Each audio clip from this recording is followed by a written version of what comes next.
posibles impactos negativos en el medio ambiente que pueden resultar del proyecto y para proponer una mitigación adecuada, así como medidas de monitoreo. Es importante que el proceso de evaluación ambiental se comience en las primeras fases de la preparación del proyecto, a fin de que estas medidas se puedan incorporar en el diseño del mismo. Además, es ampliamente aceptado que la evaluación no puede ser un ejercicio puramente técnico, llevado a cabo por especialistas externos. En lugar de estos, debe incluir tanto a los beneficiarios del proyecto como otras poblaciones afectadas.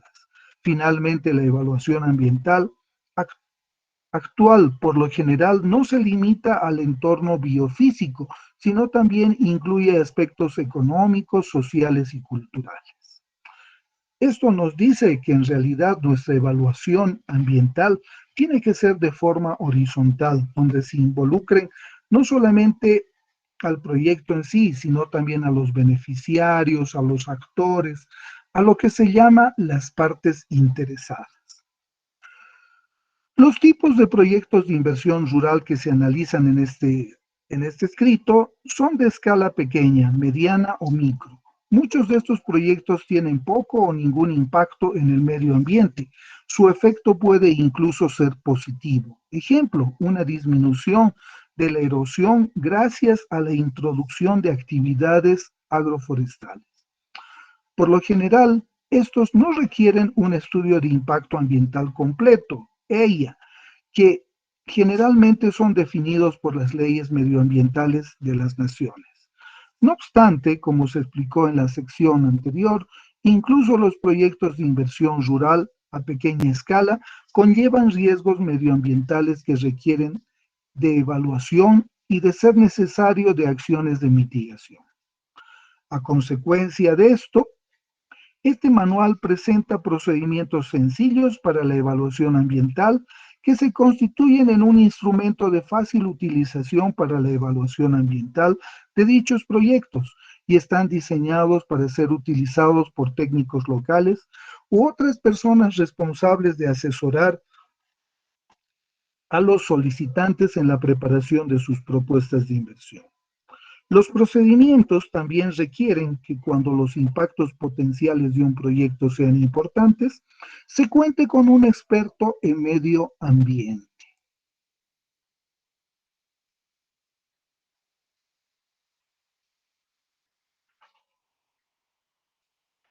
Al respecto, ¿qué podemos decir? ¿Por qué tenemos que considerar el concurso de un experto en medio ambiente? Si prácticamente nosotros estamos estudiando todo lo que es el medio ambiente. Indudablemente, zapatero a tus zapatos. Nosotros somos contadores públicos. ¿Qué quiere decir nuestra profesión? Que damos fe de una situación, que la certificamos, que la dictaminamos, que la informamos, dando fe de algo de una manera fundamentalmente transparente, ética, profesional, etcétera. Para eso necesitamos indudablemente, igual que cuando hacemos nuestro revalúo técnico de activos fijos, el concurso de especialistas, en este caso los ingenieros ambientales. Pero eso no nos exime a nosotros de que tengamos que conocer la ciencia ambiental. ¿Ya? Es por eso que nos estamos muniendo de toda esta literatura, de esta parte teórica, doctrinaria del aspecto ambiental, enfocado a lo nuestro, al aspecto económico. ¿Mm? Así, así es. Bueno, preguntas, comentarios, continuamos. La evaluación ambiental, EA, es un proceso general de evaluación de los impactos ambientales asociados con las actividades de desarrollo humano que varían desde estudios de impacto ambiental, EIA, de carácter holístico, a estudios no limitativos. Normalmente incluyen la evaluación de los potenciales impactos negativos y la elaboración de medidas dirigidas a mitigarlos y a monitorear. Estudio de impacto ambiental, por sus siglas EIA. Es una herramienta empleada para identificar y evaluar los impactos potenciales de un proyecto o actividad propuesta, para evaluar alternativas y formular medidas adecuadas de mitigación, manejo, monitoreo. Por lo general se representan como un plan de manejo ambiental. Monitoreo ambiental. Son las actividades dirigidas a medir y evaluar los cambios ambientales causados por un proyecto y la implementación de medidas desarrolladas para prevenir o mitigar estos cambios. El monitoreo ambiental se basa en la recolección de información antes, durante y después del proyecto. Con frecuencia emplea indicadores, es decir, variables cuantitativas y cualitativas que se pueden medir y que, si se observan con regularidad, muestran cambios en el entorno ambiental del proyecto. Queridos alumnos, cuando hablamos de medir cuantitativa y cualitativamente, estamos hablando de gestionar. Todo lo medible para nosotros es controlable, ya sea cuantitativo o cualitativo. Y al ser controlable, nosotros podemos hacer que esto sea gestionable, que quiere decir que podamos administrarlo. Es importante ese concepto. Medidas de mitigación ambiental. Toda actividad dirigida a evitar, minimizar, reducir o controlar los impactos medioambientales o sociales negativos que resultan de una propuesta a través del diseño de alternativas, programación de actividades, la adición de medidas de protección y otras acciones. Evaluación inicial del medio ambiente. Es la primera fase del proceso de evaluación, en el que se asigna una valoración inicial a un proyecto que indica el nivel anticipado del impacto y el tratamiento de evaluación ambiental que por siguiente se requiera.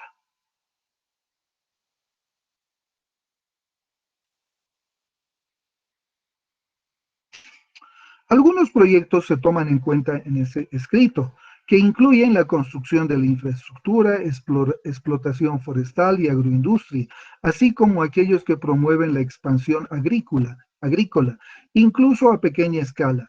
Presentan riesgos medioambientales potencialmente significativos. En muchos países, la legislación nacional en estudios de impacto ambiental incluyen estos tipos de proyectos.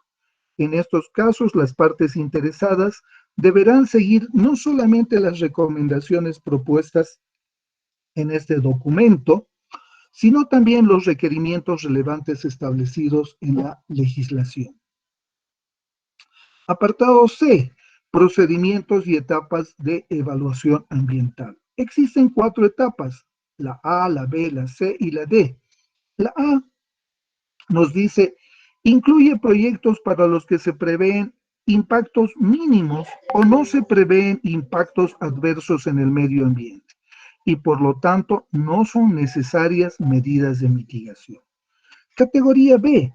Incluyen proyectos para los que se prevén únicamente un bajo impacto ambiental. En estos casos se deben identificar los posibles impactos como parte del proceso de formulación del proyecto y se deben elaborar e incorporar al diseño del proyecto una serie de medidas de mitigación antes de enviarlos para su aprobación. Categoría C. Incluyen proyectos cuyos impactos ambientales pueden ser moderados o importantes, pero que todavía son mitigables.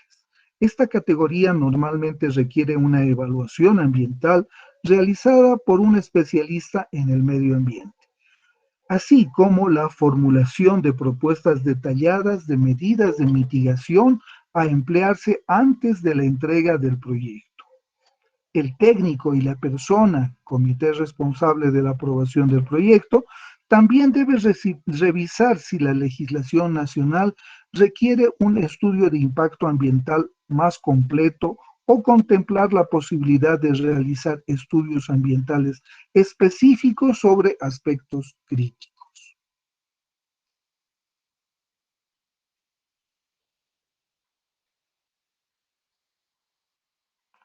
Categoría D. Esta categoría prácticamente es la categoría donde se sitúan los impactos ambientales fuertes. Prácticamente son los proyectos que tienen que tener una gestión muy alta en el tema ambiental, muy rigurosa. Incluye proyectos para los que se prevé importantes efectos negativos, para los que no hay medidas de mitigación eficiente o proyectos que son incompatibles con las políticas de desarrollo sostenible del país en cuestión o de las entidades de desarrollo internacional. Estas categorías también incluyen actividades que serán ubicadas en reservas naturales o parques nacionales. En estos casos, el proyecto debe ser completamente reformulado o reubicado o se debe negar su financiación. En el anexo contiene una lista ilustrativa de proyectos de inversión que se pueden incluir en las categorías descritas anteriormente. No obstante, esta lista es únicamente indicativa y la clasificación de todo proyecto individual debe reflejar las características específicas del área del proyecto.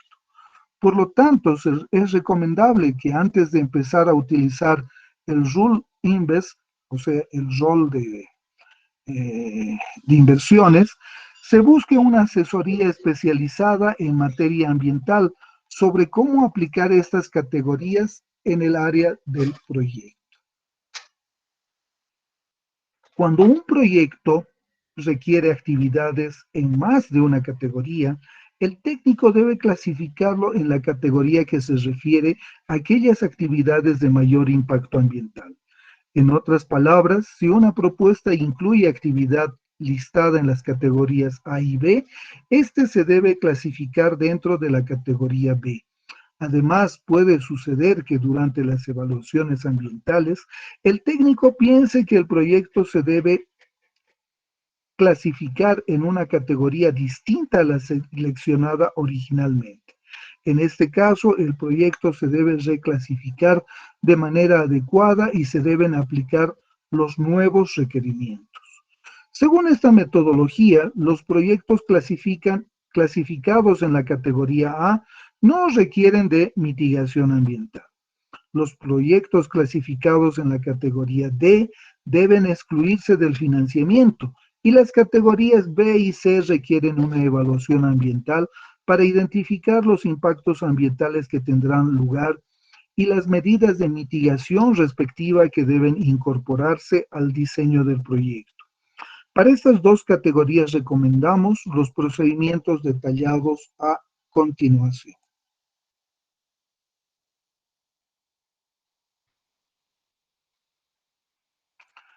Preguntas, comentarios, ¿cómo vamos por ahí?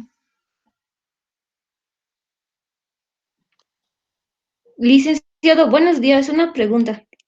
Adelante, Stephanie.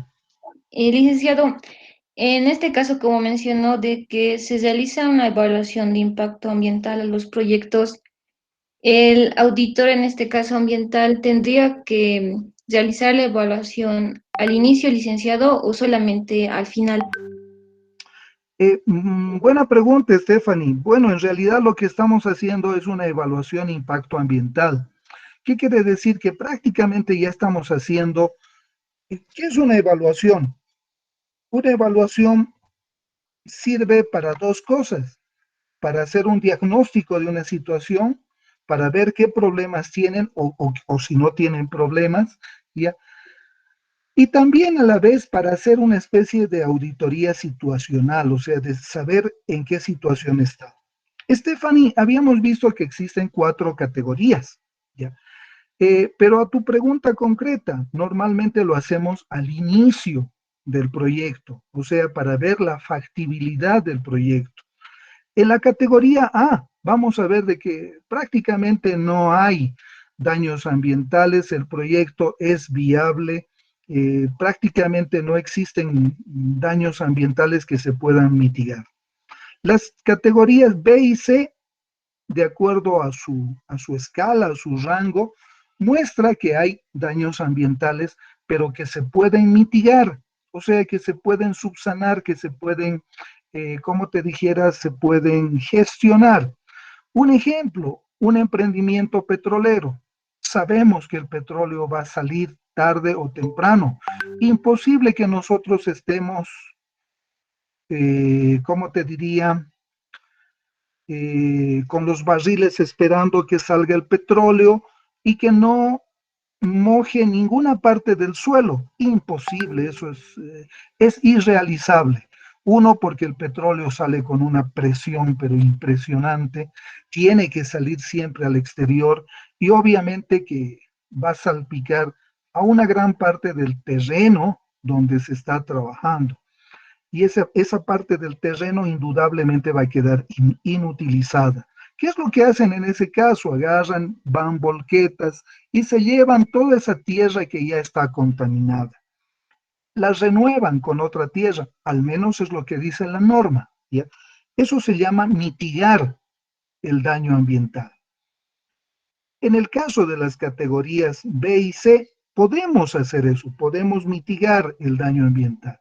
Pero en la última categoría, en la categoría D, ya no podemos hacer nada. O sea, es prácticamente imposible detener el daño ambiental. Por eso recomiendan su no uso, que el informe sea negativo, que no se lleve a cabo ese proyecto. Eso es, estimada Stephanie. ¿Alguna otra pregunta? ¿Qué tal? ¿Se queda conforme con la respuesta? ¿Cómo andamos? Sí, licenciado. Una pregunta más, licenciado. Claro, adelante. Cuando el proyecto ya se lleva a cabo y al finalizar ya está en marcha el proyecto y se tiene que realizar una evaluación al final también, ¿el auditor ambiental entraría en esa etapa, licenciado? ¿O solamente como mencionó en la evaluación inicial? Bueno, las auditorías y la evaluación ambiental tienen que ser continuas, o sea, tienen que ser no solamente continuas, sino llevar un seguimiento, yo diría, casi simultáneo con las actividades que se van realizando, especialmente en la etapa C, que es donde tienen un mayor peligro de impacto ambiental. Eh, siempre trabajamos con el ingeniero ambiental al lado, ya es prácticamente nuestro soporte, pero como les he dicho, eso no nos exime a nosotros de que no conozcamos la temática ambiental. La temática ambiental es importante, ¿no? Los estrategas de esta situación somos nosotros, los contadores públicos. No te olvides la palabra estrategia o estratega, o sea, deriva del griego estrategos, que quiere decir conocedor de caminos.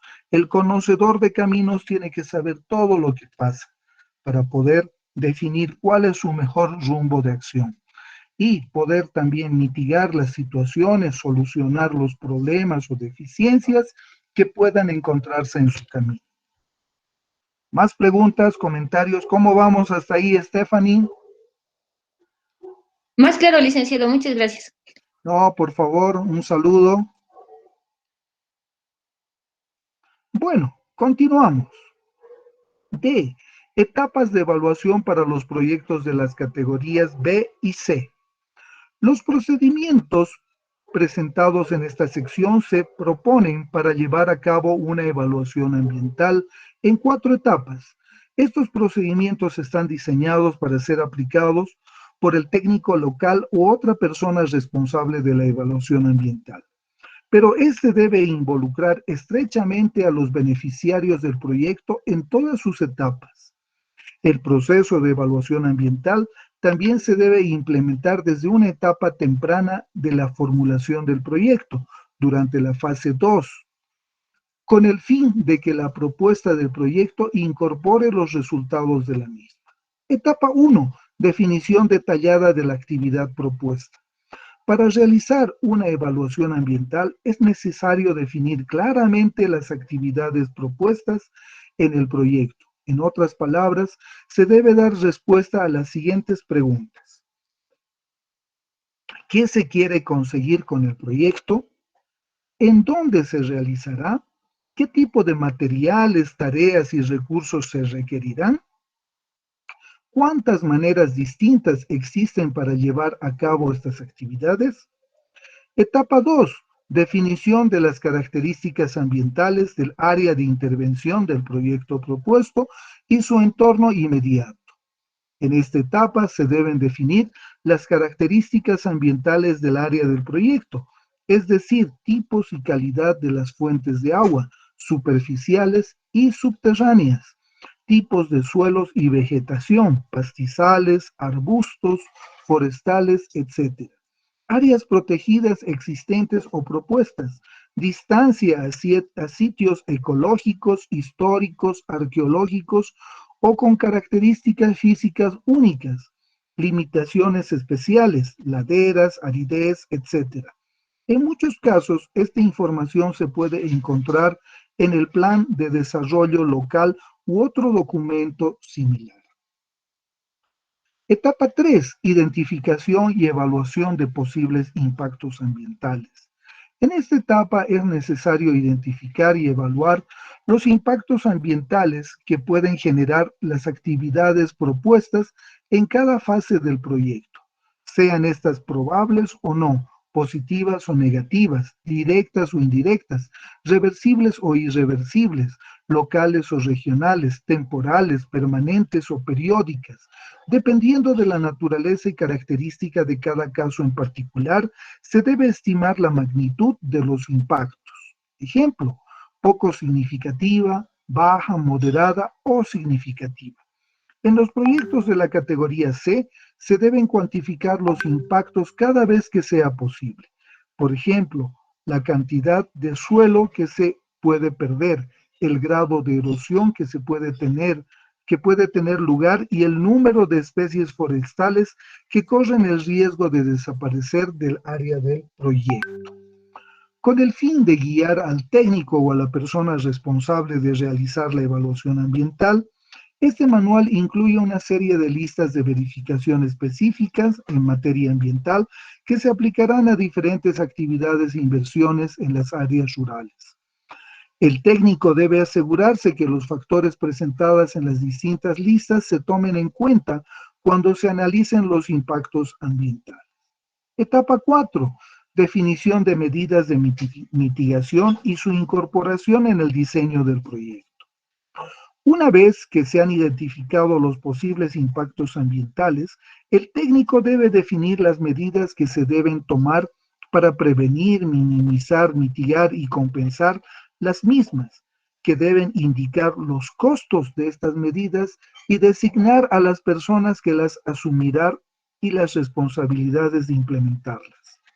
Las listas de verificación ambiental presentadas en el apéndice incluyen ejemplos de medidas de mitigación para impactos asociados con una variedad de actividades e inversiones rurales.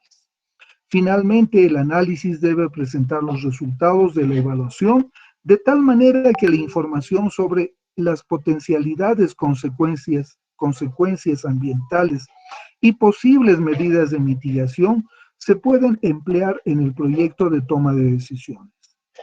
Esto debe llevar a la incorporación de las medidas sugeridas en el diseño del proyecto.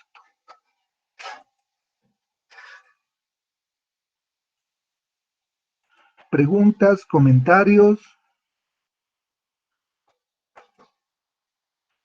Casos especiales, áreas protegidas. Los procedimientos descritos en la sección D se aplican a todos los proyectos de inversión rural independientemente del área de su implementación. En algunos casos se aplican restricciones adicionales a los proyectos debido a su ubicación, en este caso en las áreas protegidas establecidas por los gobiernos nacionales o autoridades regionales locales para proteger y mantener la diversidad biológica y los recursos naturales y culturales. Las áreas protegidas, por lo general, están constituidas por una zona núcleo, sobre la que rige una protección más estricta y zonas de amortiguamiento circundantes, también conocidas como zonas de uso múltiple, donde se permiten más actividades humanas. Además, la mayor parte de los países han establecido por legislación un sistema de áreas protegidas que con frecuencia incluyen varias categorías a las que se aplican reglas de uso y manejos diferentes. Cuando un proyecto se ubica al interior de un área protegida o al interior de un área propuesta para esta clasificación, las inversiones y actividades agrícolas, forestales, comerciales, industriales o turísticas se deben adaptar a las siguientes condiciones. No se olviden que en nuestro país tenemos nosotros lo que se llama el Sistema Nacional de Áreas Protegidas. En nuestro país existen muchas, pero muchas áreas protegidas, donde entrarían en esta categoría. Pero veamos, las áreas se deben ubicar fuera de las reservas naturales estrictas, parques nacionales, zonas centrales o zonas establecidas para rehabilitar áreas protegidas. Las actividades propuestas para otros tipos de áreas protegidas, sus zonas de amortiguamiento o zonas de uso múltiple, deben ser compatibles con el plan de manejo de las áreas protegidas. Para asegurar esto, el solicitante debe establecer contactos con la entidad ambiental competente que sea responsable de definir las condiciones y estándares para la actividad al interior del área protegida.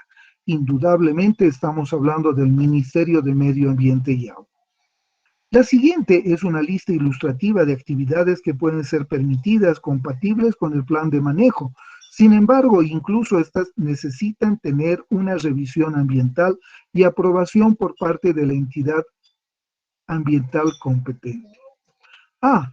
La extracción sostenible de productos forestales no maderables, es decir, productos naturales, excluyendo aquellos procedentes de la madera o de la tala de árboles, que se puede obtener de áreas boscosas. No obstante, estas actividades no deben incluir el uso de plaguicidas o la extracción de madera. B.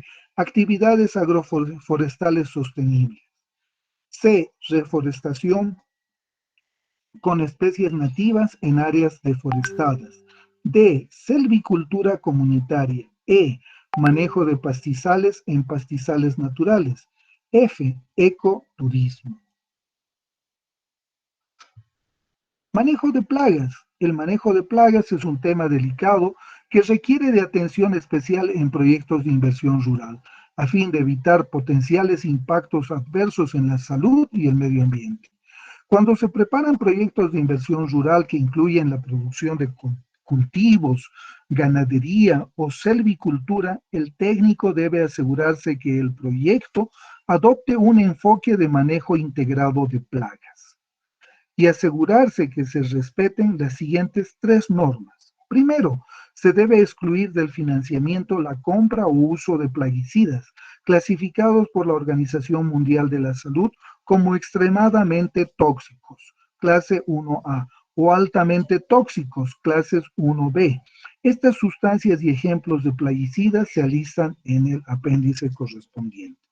Segundo, la adquisición y uso de plaguicidas en áreas extensas se debe excluir del financiamiento debido al riesgo significativo de daños a la salud y al medio ambiente y a la dificultad de establecer un sistema de control efectivo. Tercero, la adquisición y uso de plaguicidas clasificados como medianamente tóxicos, clase 2 por la Organización Mundial de la Salud, se deben excluir del financiamiento si no cumplen con las siguientes condiciones previas.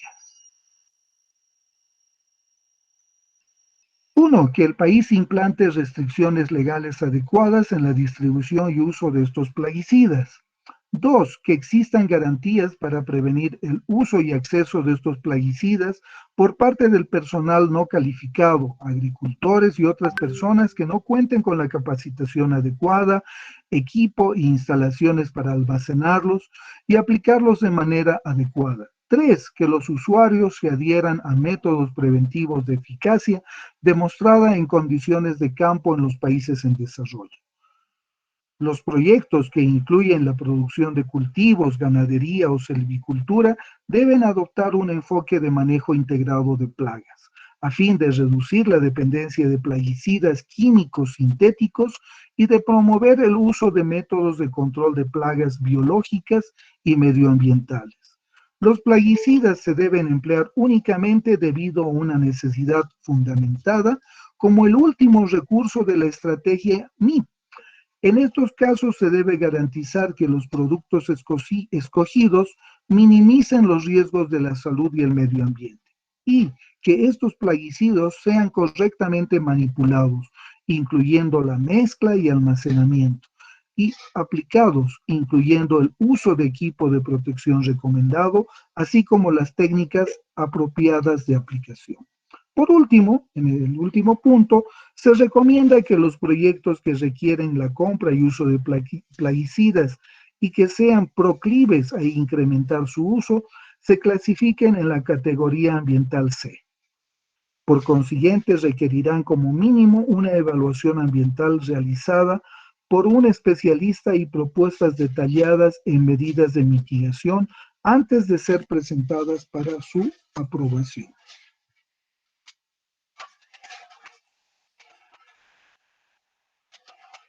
En esta última parte, estimados alumnos, es muy importante el énfasis que la lectura nos hace sobre el uso y manejo de los plaguicidas. Los plaguicidas no son ni más ni menos que los remedios que se ponen a las plantas y que se denominan así en el campo, especialmente entre los agricultores de los valles de nuestro país. Al respecto, quiero hacerles algunos comentarios. Ya, en varias ocasiones he tenido el gusto, digamos, de estar en el campo y ver cómo trabaja y vive la gente de campo, especialmente en los valles y en la parte eh, altiplánica de nuestro país. Y bueno, las condiciones de vida son bastante duras, queridos estudiantes, ¿no?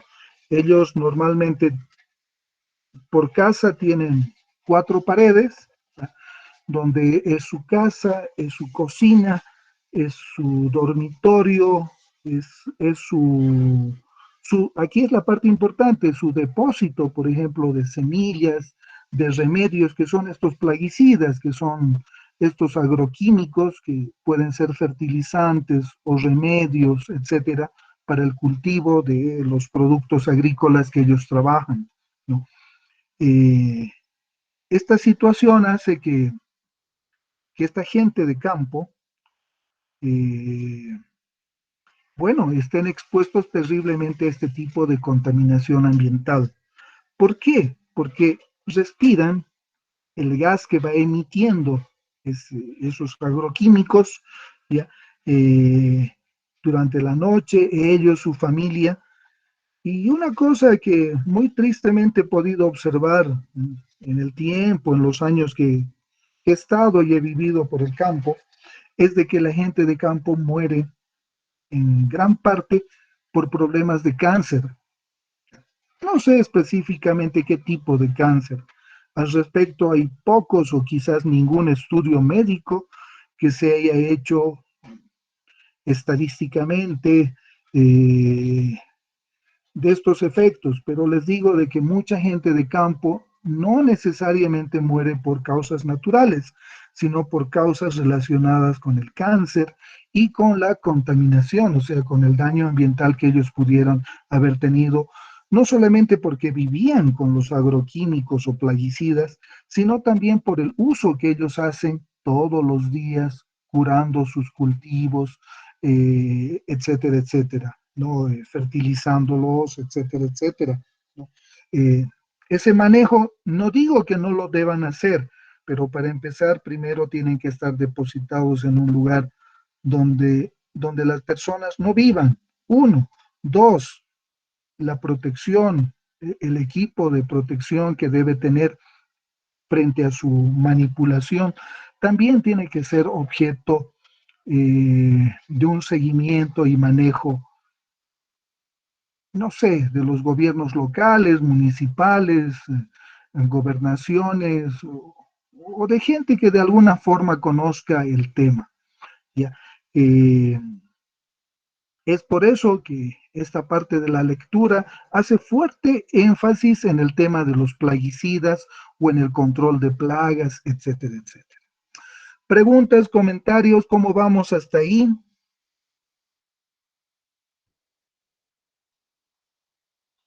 Bueno, continuamos. F, monitoreo del impacto ambiental. Cuando se realiza la evaluación ambiental, el técnico, en colaboración con el futuro personal del proyecto, debe identificar indicadores para monitorear el impacto ambiental del proyecto y la implementación de las medidas de mitigación. El monitoreo ambiental se debe implementar al inicio de las actividades del proyecto y continuar a lo largo de su duración. A través de los indicadores de monitoreo, el personal del proyecto puede: A. Verificar que las medidas de mitigación ambiental se implementen y consigan el efecto deseado. B. Detectar a tiempo posibles problemas ambientales no previstos con el fin de hacer los ajustes necesarios en la operación del proyecto. C. Proveer información e insumos para la evaluación del proyecto. En el apéndice 1b se presenta una lista tentativa de indicadores de monitoreo relativos a diferentes actividades e inversiones rurales.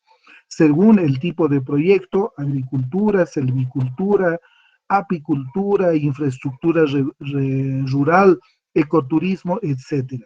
No obstante, su aplicabilidad en proyectos micro y a pequeña escala se deben revisar durante la formulación del proyecto.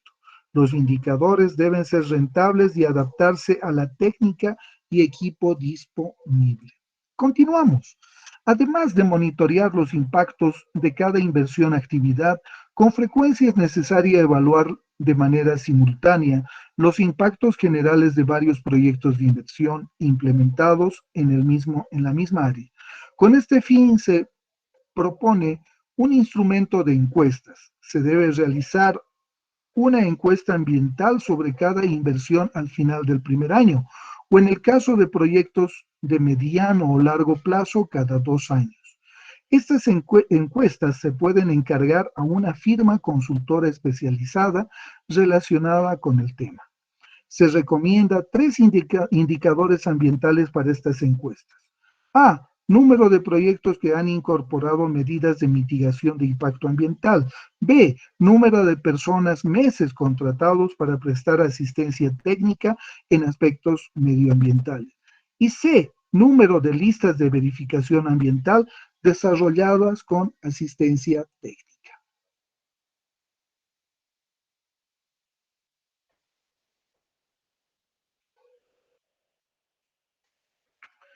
En el apartado G, asistencia técnica especializada y estudios ambientales, nos hablan, uno, de la capacitación.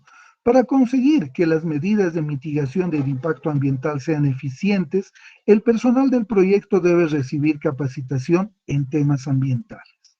Esta capacitación se debe dar a los técnicos de campo que tienen la responsabilidad técnica en la ejecución del proyecto y a los técnicos de apoyo regional. La capacitación, que debe organizarse durante los primeros 2 años del proyecto, podrá incluir, por ejemplo, un curso de una semana en métodos de evaluación de impacto ambiental. 2. Asistencia técnica. Se recomienda también que el personal del proyecto busque apoyo en los programas de asistencia técnica en cuanto a temas de evaluación ambiental. Estos programas se pueden explotar, por ejemplo, para contratar por periodos cortos a un experto en temas de medio ambiente durante el primer año del proyecto. Este técnico puede ser responsable de dar información y asistencia a los técnicos del proyecto en cuanto a la evaluación de los impactos ambientales y de su mitigación. Además, sería responsable de examinar las propuestas presentadas para el financiamiento, con el fin de identificar posibles impactos ambientales y determinar si el técnico de campo que trabaja con los solicitantes las tomó en cuenta. 3. Estudios ambientales. Como se mencionó anteriormente, en el caso de los proyectos de la categoría C, se puede necesitar contratar a un experto o firma especializada en medio ambiente para estudiar los efectos críticos del proyecto para realizar un estudio de impacto ambiental, EIA, completo. Además, puede ser necesario realizar estudios específicos, por ejemplo, en el caso de proyectos agroindustriales, para evaluar el uso de tecnologías limpias y el diseño de instalaciones para el tratamiento de desechos.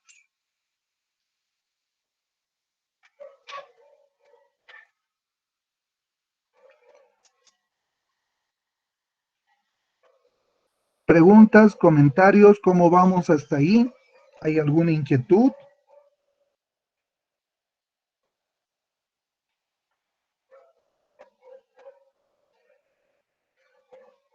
Bueno, continuamos con el apartado H, impactos sociales y sostenibilidad de los proyectos de inversión rural. Los proyectos de inversión rural a pequeña escala que se toman en cuenta en este manual están dirigidos a mejorar los medios de subsistencia de las poblaciones rurales y en muchos casos también a resolver problemas sociales como salud y educación. Por lo tanto, podrán parecer improbable que puedan tener impactos sociales negativos importantes. No obstante, un buen número de inversiones potenciales a realizarse en comunidades rurales podrán tener como consecuencias profundos cambios en las relaciones sociales existentes al interior de una comunidad. Cambios que en última instancia amenazan la sostenibilidad de la inversión misma. Por ejemplo, en África Occidental se presentó el caso siguiente. Se desarrolló una fuerte resistencia entre varios agricultores locales a la operación de una escuela local recientemente establecida, pues se tenía la creencia de que ésta había contribuido a un incremento marcado en la migración de los jóvenes a los centros urbanos y que había tenido como consecuencia la reducción de disponibilidad de mano de obra en la comunidad. La escuela finalmente se cerró. Por lo tanto, todos los proyectos, incluso las inversiones rurales a pequeña escala, deben prestar atención a la ocurrencia de posibles impactos sociales. Los tipos principales de proyecto que pueden tener un impacto social importante incluyen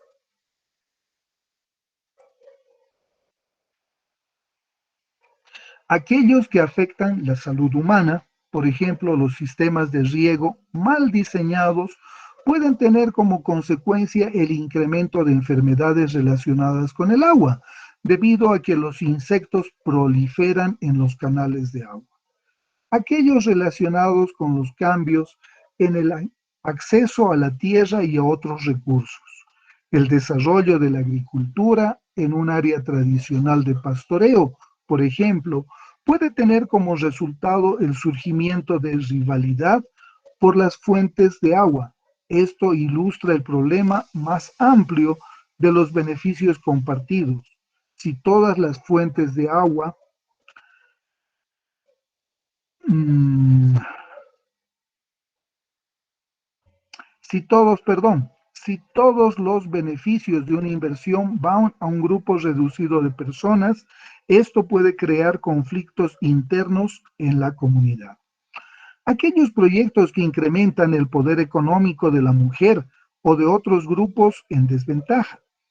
La implementación de guarderías, acceso a los mercados por medio de nuevas vías o la presencia de mano de obra asalariada en las plantas de procesamiento local son todos factores que pueden contribuir a cambios importantes en las relaciones sociales al interior de la comunidad. Finalmente, un proyecto puede tener impactos negativos imprevistos en grupos vulnerables como poblaciones indígenas. Si, por ejemplo, se intensifican las actividades de silvicultura en su área, o mujeres, si es que, por ejemplo, se introduce una nueva maquinaria agrícola y su capacitación en su uso es únicamente para los hombres. Se puede requerir de medidas específicas para asegurar que estos grupos se beneficien de la inversión. Las listas de verificación ambiental presentadas en el apéndice incluyen algunos impactos sociales y posibles medidas de mitigación que deben tomarse en cuenta en la evaluación ambiental. Preguntas, comentarios, inquietudes.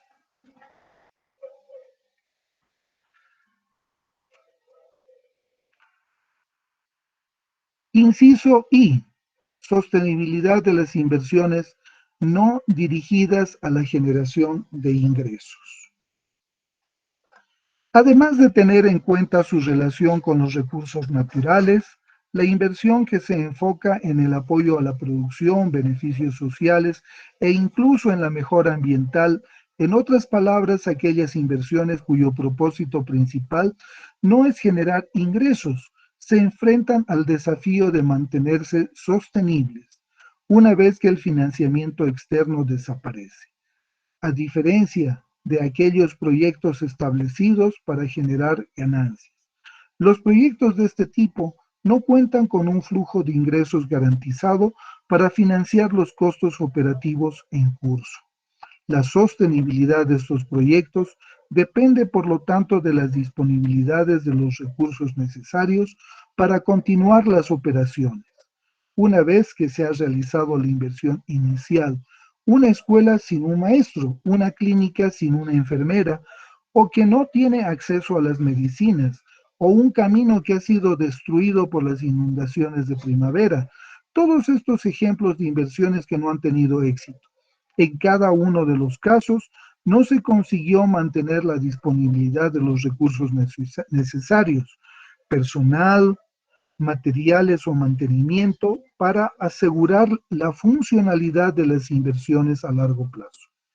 El proceso de formulación para proyectos no destinados a la generación de ingresos requiere que la fuente de estos recursos futuros se identifiquen de manera precisa.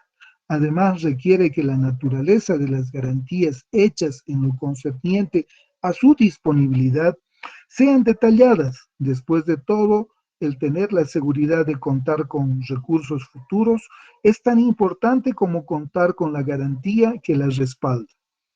Entre las posibles fuentes de recursos para el mantenimiento y gastos operativos futuros se cuentan las contribuciones realizadas en efectivo o en especie por la propia comunidad, por medio de una asociación de usuarios, por ejemplo, para el agua, apta para el consumo humano, letrinas, vías de acceso, etc. El cobro de tarifa a los beneficiarios, dispensarios médicos, escuelas, etc. Por lo menos en una porción del costo del servicio. Las contribuciones provenientes del gobierno local o municipal, incluyendo personal, material o dinero en efectivo. Las contribuciones provenientes de una ONG.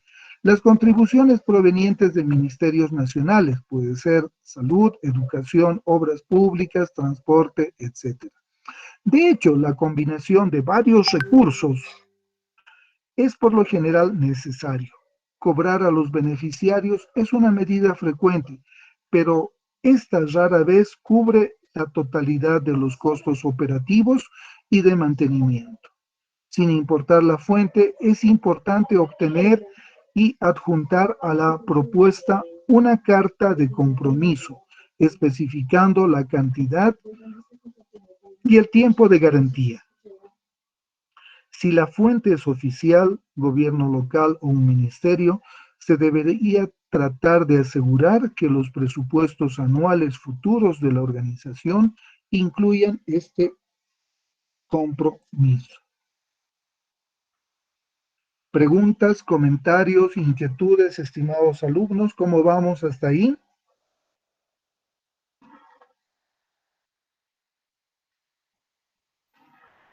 Todo claro, licenciado. Adelante, Stephanie. todo claro, licenciado. Se comprende. Gracias, Stephanie, muy amable. Queridos alumnos, no se preocupen por el soporte teórico. Yo, como les he dicho, les voy a enviar todo este soporte teórico, como les envío, a través del WhatsApp. Ya, estimo hasta la próxima clase. Quiero concatenarlo, ordenarlo un poquito mejor y pero ustedes van a tener todo lo que yo les voy hablando, todo lo que yo les voy explicando. ¿Alguna otra inquietud, pregunta, comentario?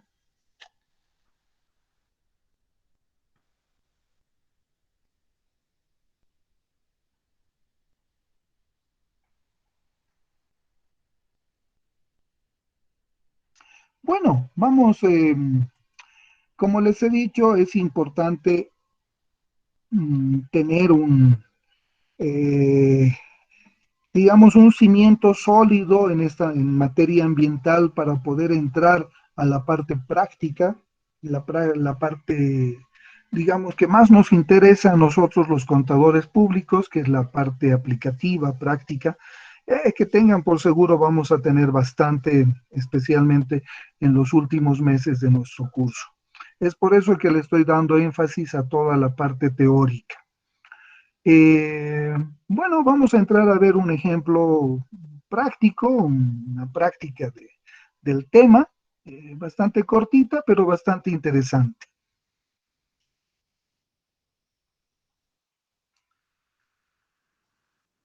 En la construcción vial, o sea, de un camino, la tala de árboles a lo largo del lecho del camino genera impactos directos. Por ejemplo, la erosión, la sedimentación, eh, el daño de un río aledaño, etcétera. Mientras que los impactos indirectos pueden resultar del acceso a áreas previamente aislados, y esto tiene consecuencias en la conversión de un bosque a tierras de cultivo. A continuación se presentan las categorías usadas por la Unión Mundial para la Naturaleza, por sus siglas UICN, Unión Mundial para la Naturaleza, a fin de dar un ejemplo de una organización, perdón, de una categorización posible. No obstante, el número y nombres de las categorías de las áreas protegidas, AP, y las reglas de uso y manejo relacionados varían según el país. En el caso de nuestro país, de Bolivia, es indudablemente eh, el Sistema Nacional de Áreas Protegidas. Tenemos muchas áreas protegidas, ¿ya? Madidi, eh, Pailón, Pailón, Lajas, eh, el Parque Noel Ken Mercado, el Amboró, Tariqui en Tarija, el Parque Nacional Sajama, etcétera. Estas son áreas protegidas. El técnico local debe familiarizarse con el sistema de áreas protegidas que se use en su país. Categorías de manejo de la, como habíamos dicho, Unión Mundial para la Naturaleza. Reserva estricta de la naturaleza, área silvestre, áreas protegidas manejadas principalmente para preservar su condición natural y destinadas a una actividad de investigación. Reserva estricta de la naturaleza, áreas silvestres, área protegida manejada principalmente para preservar su condición natural y destinadas a la actividad de investigación. Parque Nacional, área protegida destinada principalmente a la protección de ecosistemas y a la recreación. Monumento natural es un área protegida destinada principalmente a la conservación de características naturales específicas. Área de manejo de hábitat y especies. Es el área protegida principalmente para la conservación a través de la intervención activa de fines de manejo. Paisajes terrestres marítimos protegidos.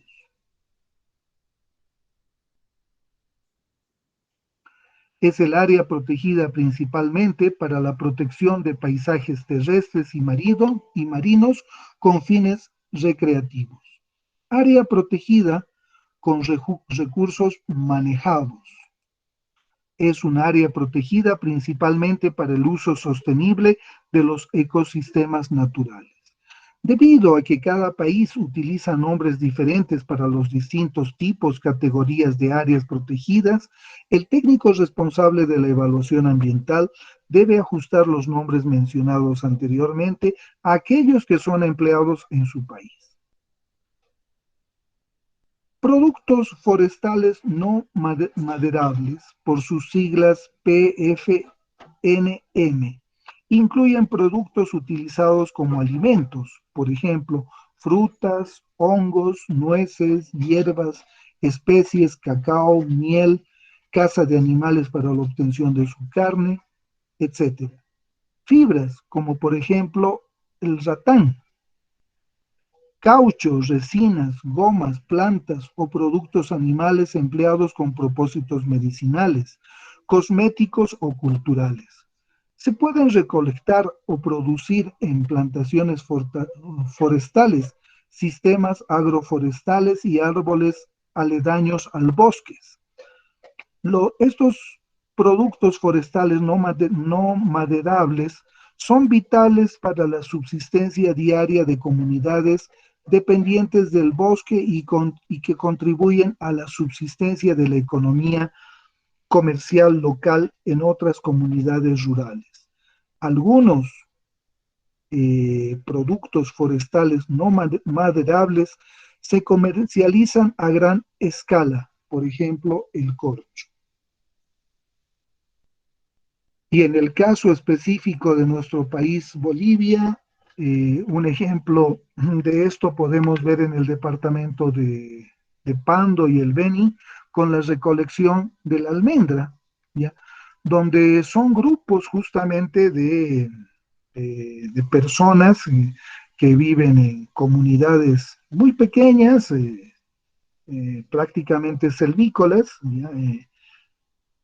Que son los recolectores justamente en zafras que se hacen de estos productos, o sea, vale decir de la almendra y la castaña, y que viven justamente del recojo de estos productos. Queridos alumnos, por el día de hoy, esto sería el avance de nuestro tema. Quisiera saber si hay alguna inquietud, alguna pregunta, eh, alguna cuestión que quieran plantear.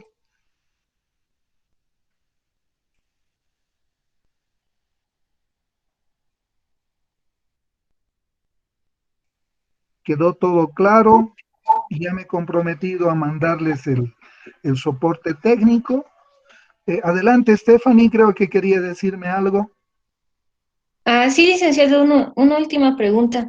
En este caso, la evaluación ambiental, el estudio del impacto ambiental, incluido el monitoreo, tiene que ser responsable cada una de las empresas que llevan a cabo el proyecto, ¿verdad, licenciado? Sí, Stephanie, no te olvides que la actividad ambiental es una actividad tanto recurrente y que requiere un seguimiento. Has visto en alguna parte de la lectura nos dice los 2 primeros años tiene que haber un seguimiento bastante, podríamos decir, riguroso, marcado de cómo están funcionando las cosas. Y si bien pareciera de que el tema ambiental es una foto en el tiempo, no, es algo como nuestro estado de resultados que nosotros vamos a ir viendo continuamente y lo vamos a ir acumulando, ¿ya? Eh, es por eso que es importante que se haga el seguimiento de las actividades, el cumplimiento de todo lo que se ha propuesto en el plan ambiental, en el manejo, etcétera, etcétera. Eh, Generalmente a nosotros los contadores públicos, a los contadores, auditores, nos tildan de ser meros registradores, pero como ustedes habrán visto, nuestra función dentro del manejo de los sistemas de información contables, incluyen todo esto que es el manejo ambiental. Y que, bueno, si bien en nuestro país no estamos tan adelantados como en otros lugares, indudablemente va a ser el día de mañana un paradigma. Te comento, por ejemplo, Stephanie y a todo el curso, ya de que en Costa Rica, el país centroamericano, ustedes han escuchado hablar de Costa Rica, ¿ya? Que es un país de Centroamérica, debe ser uno de los países que tiene mejor gestión ambiental. En estos días, muy probablemente en esta semana, ellos van a promulgar una ley donde prohíban la explotación petrolera y gasífera en su territorio, vale decir, en toda Costa Rica. ¿Por qué? Por los daños ambientales tremendos que tienen, no solamente en la superficie de la tierra, sino también en el subterráneo, que es de donde se explota, se hace el emprendimiento petrolero.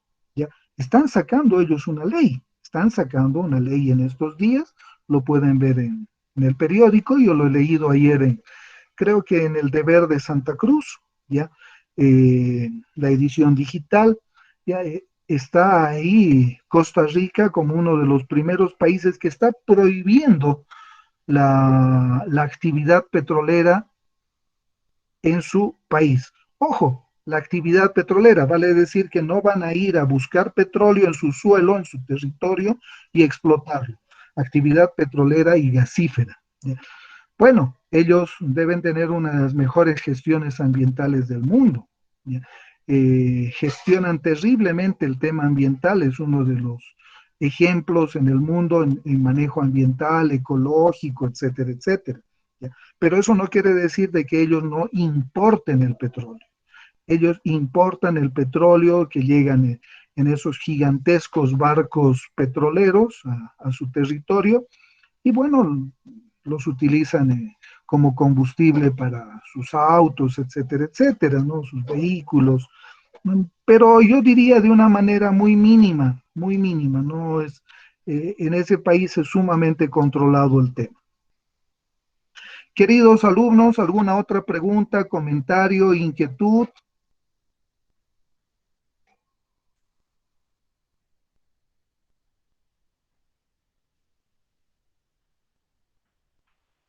Todo claro, licenciado. Gracias, Maribel, muy amable. Bueno, entonces los estaría viendo la próxima semana a la misma hora por el mismo canal. Muchísimas gracias, ha sido un gusto. Hasta la próxima semana, gracias. Buenos días. Hasta el próximo miércoles, licenciado. Dice. Gracias, muchas gracias. Hasta luego. Hasta luego, licenciado.